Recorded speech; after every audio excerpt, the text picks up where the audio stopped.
This is the Princess Y72. It replaces the F70 to become the entry-level model in Princess's yacht range, and we've got full access today, so as well as a comprehensive tour, we're going to head out to sea and give it a proper sea trial, and it's blowing an absolute hoolie, which should make for a good test.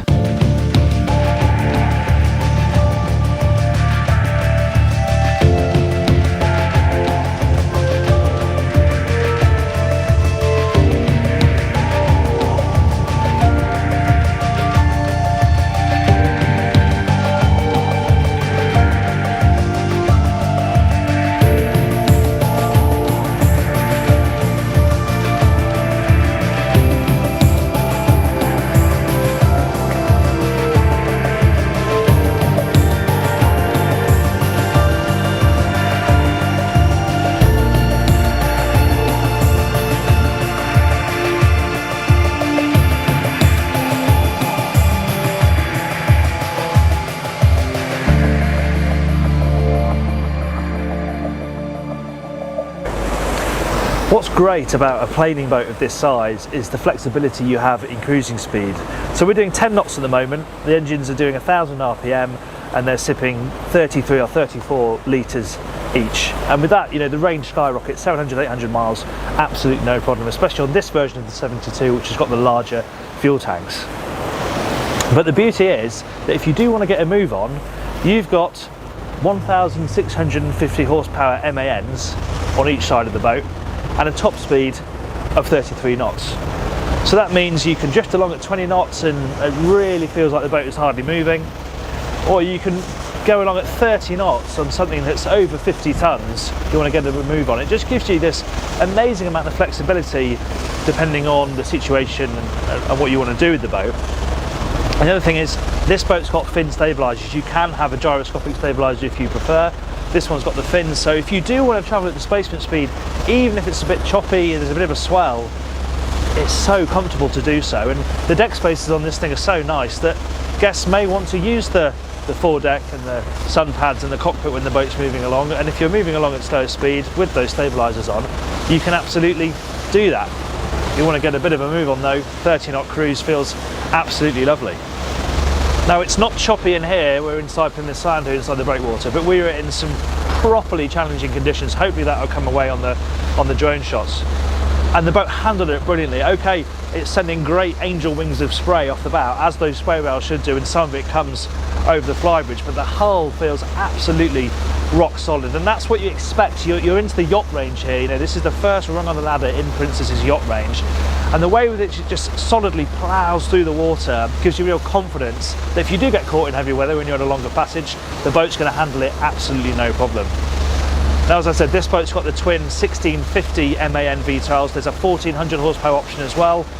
I don't imagine many people will be going for that because the price difference is negligible, and that means that you top out at 30 knots, whereas on this, as I've said, you can cruise at 30 knots, so it's just a bit more flexible, and I bet there's very little difference when it comes to fuel efficiency. In fact, the smaller engines may be less efficient because they're working harder to go the same speed. And you know, this is a boat that's going to have a stabiliser. The hardtop is an option, but most boats have it. They're going to be loaded with kit, so it's going to be quite heavy when you've got all the cruising gear and full cruising fluids on board. And this is something I always talk about with Princess, but it's absolutely true on the 72. Despite the fact that, you know, this is no sports boat, they set up the helm position as if it is. I've got a fantastic view forward. You see how close everything is to me? The wheel is nice and close to my legs. The throttles aren't too far away either. Everything is really clearly displayed in front of me. And because you're in the yacht range now, you get this Bonning screen here, which is like the central management system. It's really beautifully presented. You've got one up here and the lower helm. Garmin MFDs on either side. Of course, you know, you can customize them fully as well. It's just a really simple but classy helm layout, and it works really well. It's the same up here as it is downstairs. Very, very effective. And I just love that you can get so nice and close to this helm, even though you're on a boat that's basically going to live most of its life in a straight line.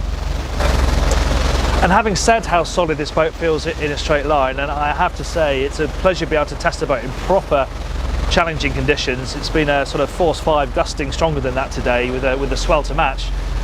It's also incredibly light from the helm. You know, this is a big boat, 75 foot long, over 50 tons, but it's so light from the helm, it almost feels like a pod drive installation. There you go, you probably just hear the breeze we're dealing with. But it's beautifully light, and you can swing this thing around so comfortably for something so large. It behaves so neatly from the helm. It's incredible how beautiful and light this steering is. And it just makes the boat a real pleasure to manoeuvre, whether you're moving at the speeds we're moving at now. If you're moving at higher speed and suddenly you spot a lobster pot or something in the water, this boat's got the reactions that you can move out of its way without worrying that you're going to go over it and entangle the props. It's a trick that Princess has been playing for years. You know, boats of this size that have no right to handle the way they do, they just manage to knock it out of the park every single time, and this is an absolutely shining example of them doing it. This is effectively like a scaled down Y85, so it has the feast of swoops and curves you'd expect with an Olazinski Princess Pininfarina partnership. There's some lovely lines running down the side of this boat, and even the curvature around the back of the flybridge is really, really attractive. And you also get this lovely substantial stainless steel that runs all the way from here up to the bow. It's a really nice gauge. It's all nicely rounded as well, feels and looks really high quality. Now, this is a hydraulic bathing platform, has a capacity of 550 kilograms, so you could carry a Williams 395 jet tender on here, and this is quite a useful little area as well. This is actually looks like a storage space, but you can have that fitted with chargers and mounts for 2 C-bobs. Perfect position just to pull them out, chuck them straight in the water. And to this side, this is the crew cabin. This is physically a larger boat than the F70. It's about 5 foot longer and it weighs about 15 tons more. And that allows you more space all over the boat, and especially down here in the crew cabin, which is a really nice size. It comes as standard on all the Y models. You have a crew cabin that comes as part of the standard spec. You've got a couple of berths down here. What's nice though is that you can get through this bulkhead here, because this is the bathroom that shuts off there, and then this door actually becomes the toilet door, which is quite clever, a clever use of space. You have a watertight door through to a really useful lazarette storage space, but there's also some components in there, and then another watertight door, and you're into the main engine room.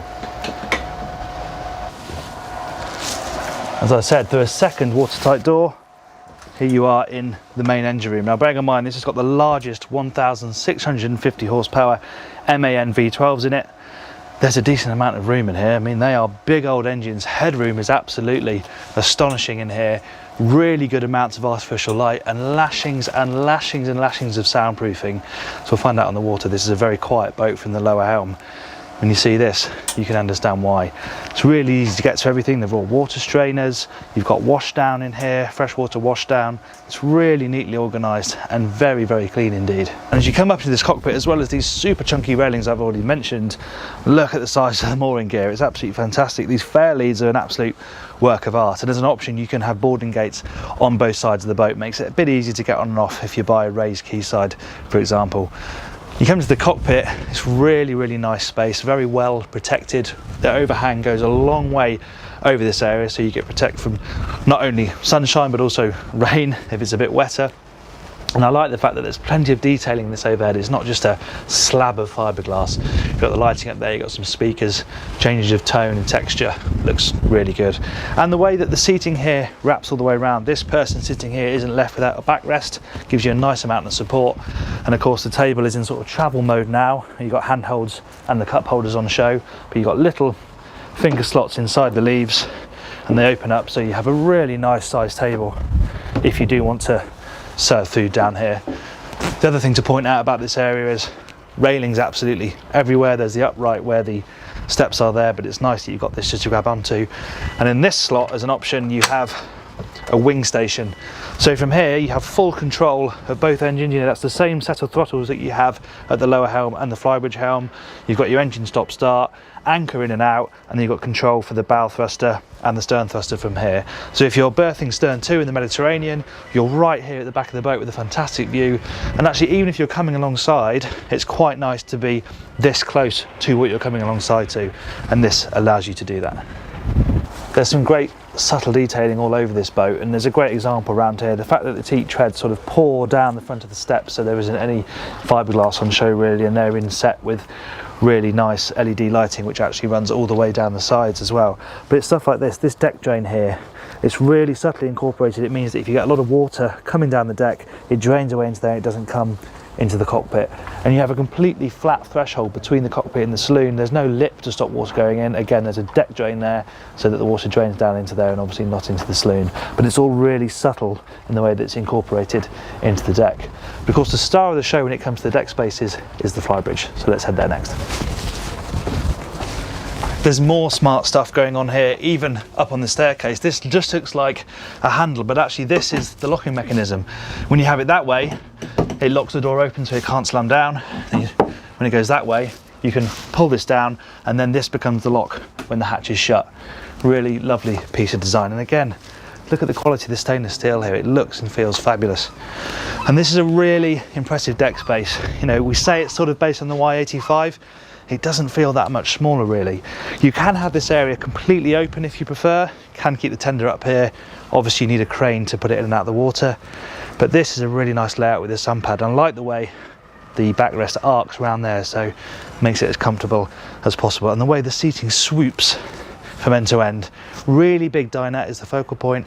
And then you've got the usual Princess trick forward of seating that also converts into a sun pad right forward. And then here we have the wet bar, which is really well located opposite that dinette.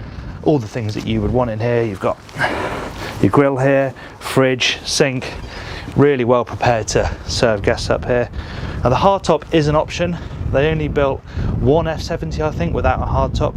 If you don't have this, you have a rear facing radar arch, and it just won't have that sort of yacht feel that most people are looking for from a boat like this. And you have this sort of cantilevered, slatted roof here in lieu of a canvas one. Feedback was that canvas one, although the aperture is much larger, it does tend to rattle around a bit, and that means it wears. So actually this seems to be a better solution.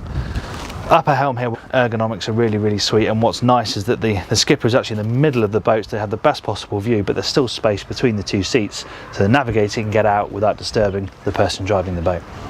This is one of my favourite views above the Y72. This amazing curvature they've got in this superstructure here sends lovely reflections running down here when the water's running past. It's just really interesting. It could have been left as just a straight slab, but they've worked really hard to get the surfacing just right. It does look absolutely lovely. And along here, it also offers a little bit of protection overhead as well. And these massive railings come up to meet you at hip level. You've got huge cleats, 2 cleats on the top sides here, and obviously you've got cleats at either end. It's a very safe and easy boat to move around. It's the same case up at the foredeck. Now this area looks a little bit sparse on this boat because it hasn't got the optional teacup here. You can have that if you prefer. This is a bit lower maintenance, but probably doesn't look quite as nice. And then you have this nice wrap of seating here. This is actually a storage locker. There's one on both sides, and they actually run the full width of the coach roof here. So there's loads of storage in there for fenders, covers, all sorts of things can be chucked in there and forgotten about. That table is obviously set in sort of coffee table mode. It has got replaceable legs, so you can have it a little bit higher if you prefer to dine there. And this sun pad here has adjustable backrest so that they'll sit up so you have a little bit more support when you're sunbathing. Cup holders either side and a nice handrail there as well to grab onto. And then right forward you notice just how substantial the mooring gear and the anchor gear is. Really, really high quality, a good size, and then you have a split anchor locker. One is pure storage and the other one has got controls for the windlass and freshwater washdown as well.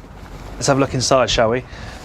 This slides open. It doesn't open any further than that, but this section does open, so you get a really nice effect, which opens the galley up to the cockpit. Here you have this area here that acts as a bit of a bar area. Of course, the internal dinette table is directly opposite the galley as well, and like the table outside, you've got a little finger slot here so you can pull this over, which reveals your cup holders and a handhold so you can steady yourself on the way through.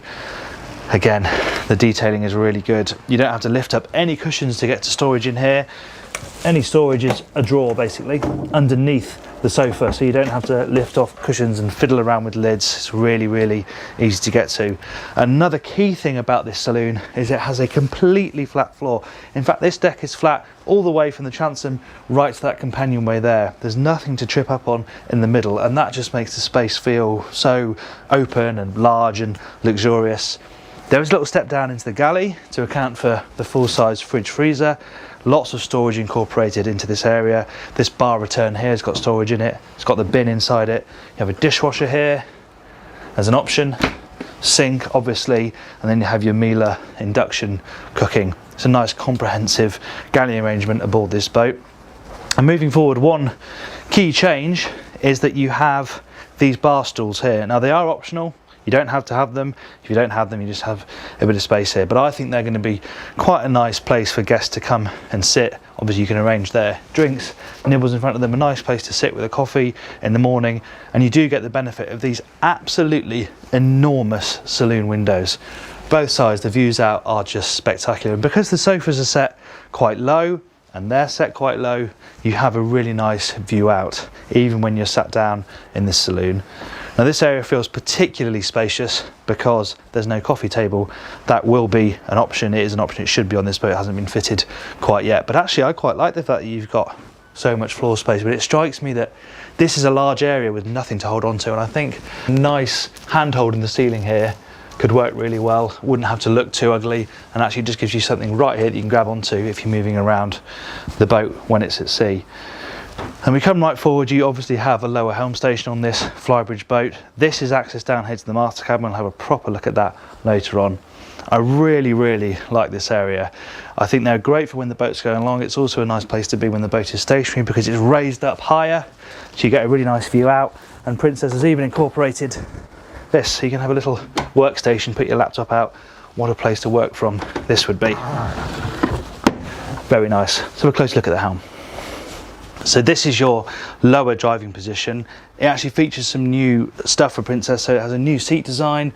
Really comfortable actually. They're lovely, they look and feel great too. A new steering wheel design with the boss that is weighted so it doesn't move when the wheel moves. And because this is a yacht model, it has bonning screens as standard, and that means that you have full customized control of the boat system from your fingertips here at the helm. And that's everything from engines to lighting, checking fuel status, AC, DC power. You can control all of the boat's internal lights from this screen, and there are presets, so you can just have like a night mode, harbour mode, home mode, all those sorts of things, all configurable right from your fingertips. And then you've got the Garmin MFDs which deal with navigation and the actual running of the boat, etc. It's a really nice helm position, it's quite simple, it's typically classy. There is the option to have a proper control panel for the MFDs here, which I would want because you are a little bit of a stretch away from them, and actually if you're really thumping around, it would have to be a big sea for that to be happening on this boat, but you might prefer to use that rather than sort of stabbing around on a touchscreen. You have a side door here, great for ventilation, also obviously great for a passage out onto the side decks and communication with crew. You also have a side window on the other side of the boat next to passengers. The only other thing I noticed from down here when I was driving out at sea is this mullion is quite thick and creates quite a blind spot, so you just need to keep checking that there's nothing coming off your starboard side that you haven't spotted, because this is quite large. Let's have a look at the guest accommodation, shall we? Now that's down its own dedicated companionway, separate to the master, as I explained earlier. Actually on the way down you notice this is where you've got your AC, DC systems where you switch between generator, shore power, all really clear to see and in a nice handy position here by the helm. Now in terms of guest cabins, there are 3 of them, 2 pretty much identical twins. The starboard one here, though it's the port one that has direct access to the day heads, which is a really good size actually. Yes, it's shared between 2 cabins, but really well proportioned, and that's the loo that guests will be using mainly during the day. This is also where you find your washer dryer, quite conveniently located between all the guest cabins here. And then right forward you have the VIP cabin, which we'll have a bit of a closer look at. This is a lovely cabin. Part of the new hull design means that there's a bit more space to go right forward here, which means that you get more space for a bigger bed. It means that you can have a proper square bed as well, not a bed that sort of tapers at either end. It's a really nice sized bed, this one. It's set at a good height as well. And there's a big step either side, so it's easy to get yourself up and into it. And I stand up here, okay, headroom's a little bit compromised, but you're sort of going to be climbing into bed anyway, so shouldn't matter too much. And you notice the curvature that is such a signature of the rest of the boat comes all the way down here as well. The way that this flows round forward there, and the detailing at the bed head, it's all really nice and practical too. Storage dotted around at eye level. You've got a television in here, there's a little bureau over on that side, and a really good storage space here. Really great big locker with a mirror built in. It's a really decent size, as is the heads, and every bathroom, including the day heads, has a proper rain shower head as well. It's nice that owners have the privacy of their own separate access into this little lobby way before they come into the master cabin. This is a lovely space, headroom all the way around, well over 6 foot, completely flat floor, so there's no issues about tripping over in the night, and it's really tastefully done as well. Huge, great television, comes as standard, and I like this area over here where you've got the bureau and you've got some storage. It feels more sophisticated than just a boat cabin. It's really, really classily executed. And one major change over the F70 is that its bathroom used to be sort of tucked over here in this corner. On this boat, the bathroom runs almost the full width behind the bed. Not only does that mean you have a very spacious bathroom, but it's another buffer of insulation between this cabin where the owner is sleeping and the machinery space. We've got the engine, generator, etc.